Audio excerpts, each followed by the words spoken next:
সবাইকে আশা করছি সবাই ভালো আছেন। তো প্রিয় বন্ধুরা, আজকে আমি দুইজন বাংলাদেশের তারকা ক্রিকেটার এবং যারা ম্যাচ জয়ে অবদান রাখেন এবং খুব ভালো ওপেনার তারা, একজন হচ্ছে সিনিয়র তামিম ইকবাল আর একজন হচ্ছে জুনিয়র তামিম ইকবাল। তো তাদের ওডিআই এবং টি-20 ক্যারিয়ার নিয়ে আজকে কিছু কথা বলবো এবং আপনারা কম্পেয়ার করবেন যে জুনিয়র তামিম কি ভালো না সিনিয়র তামিম ভালো, মানে দুইজনকে তুলনা করলে কে সবচেয়ে বেশি এগিয়ে থাকবে।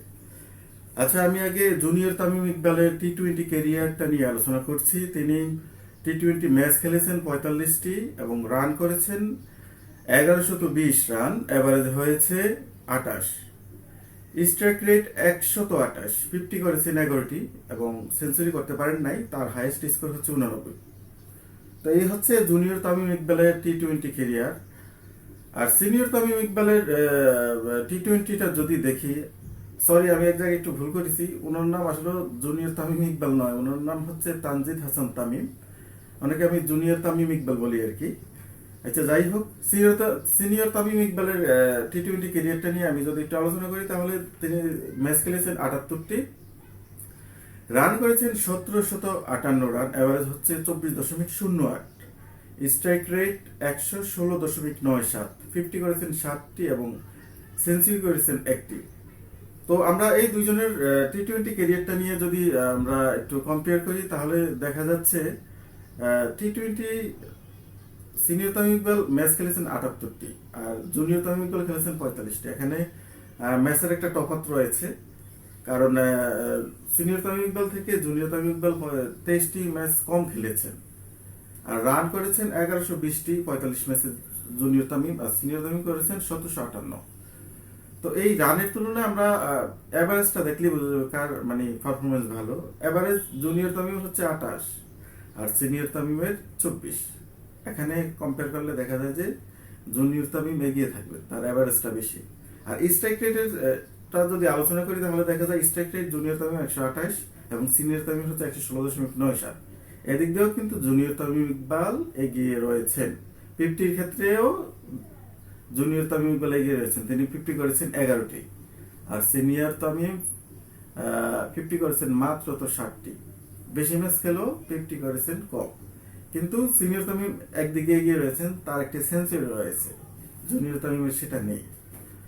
তো এবার আমরা ওডিআই ক্যারিয়ার নিয়ে আলোচনা করব। ওডিআই ক্যারিয়ার কিন্তু গত বিশ্বকাপে জুনিয়র এবং সিনিয়র তামিমের মধ্যে একটা মানে পুরো বাংলাদেশে এই দুজনকে নিয়ে সবচেয়ে আলোচিত এবং সমালোচিত হয়েছে এই দুজন ব্যক্তি, যে জুনিয়র তামিমকে বিশ্বকাপে কেন নেওয়া হলো এবং সিনিয়র তামিমকে কেন নেওয়া হলো না। তিনি তো খুব ওডিআই ক্যারিয়ার ব্রাইট এবং খুব ভালো করেছেন, অনেক ম্যাচ জিতিয়েছেন। তো আমরা ওডিআই ক্যারিয়ারটা নিয়ে একটু আলোচনা করি। জুনিয়র তামিম ওডিআই ম্যাচ খেলেছেন 33টি, রান করেছেন 812, এভারেজ হয়েছে 25.38, স্ট্রাইক রেট 103.18, সেঞ্চুরি 1টি করেছেন। আর senior Tamim Iqbal ODI match খেলেছেন 243টি আর তার রান হয়েছে 8357, এভারেজ 36.65, স্ট্রাইক রেট হচ্ছে 78.53 এবং সেঞ্চুরি রয়েছেন 14টি, 50 রয়েছে 56টি। তো আমরা ম্যাচের দিক দিয়ে যদি কম্পেয়ার করি, ম্যাচ প্রায় 210টি ম্যাচ বেশি খেলেছেন সিনিয়র তামিম, মানে জুনিয়র তামিমের তুলনায় 210টি ম্যাচ বেশি খেলেছেন সিনিয়র তামিম, সেই তুলনায় রান তো বেশি হবেই। আমরা কম্পেয়ার করতে হলে আমাদের কম্পেয়ার করতে হবে এভারেজ, স্ট্রাইক রেট আর সেঞ্চুরি 50। সেঞ্চুরি 50 এভারেজটা করা যায় না, কারণ উনি তো অনেক বেশি ম্যাচ খেলেছেন সিনিয়র তামিম, জুনিয়র তামিম অনেক ম্যাচ কম খেলেছেন। তাই উনিও যদি ওরকম 243 ম্যাচ খেলেতেন, তার পারফরমেন্সটা কেমন হতো। তো আমরা মোটামুটি স্ট্রাইক রেট এবং এভারেজ এবং সেঞ্চুরিটা অল্প ম্যাচের মধ্যে তুলনা করে দেখি যে জুনিয়র তামিম তো মাত্র 33টি ম্যাচ খেলেছেন, তার রান হচ্ছে 812, তাই না? আর সিনিয়র তামিম 243টি ম্যাচ খেলেছেন, 8357 রান করেছেন 243 ম্যাচে। তো এই কম ম্যাচের মধ্যে জুনিয়র তামিম কিন্তু তার স্ট্রাইক রেট ভালো তুলনামূলক সিনিয়র তামিম থেকে। তো জুনিয়র তামিম যদি আবার সিনিয়র তামিমের মতো এত ম্যাচ খেলতেন, তারও হয়তো দেখা যায় স্ট্রাইক রেট আরো কমে যেত, এভারেজ এভারেজ বাড়তো কিনা জানি না, এভারেজ মাত্র 25.38। তো আপনারা কমেন্ট বক্সে অবশ্যই জানিয়ে দিবেন যে সিনিয়র তামিম আর জুনিয়র তামিমের মধ্যে কোন প্লেয়ারটা সবচেয়ে বেশি বেস্ট মনে হয় আপনাদের কাছে? আজকে এই পর্যন্ত, সবাই ভালো থাকবেন, সুস্থ থাকবেন।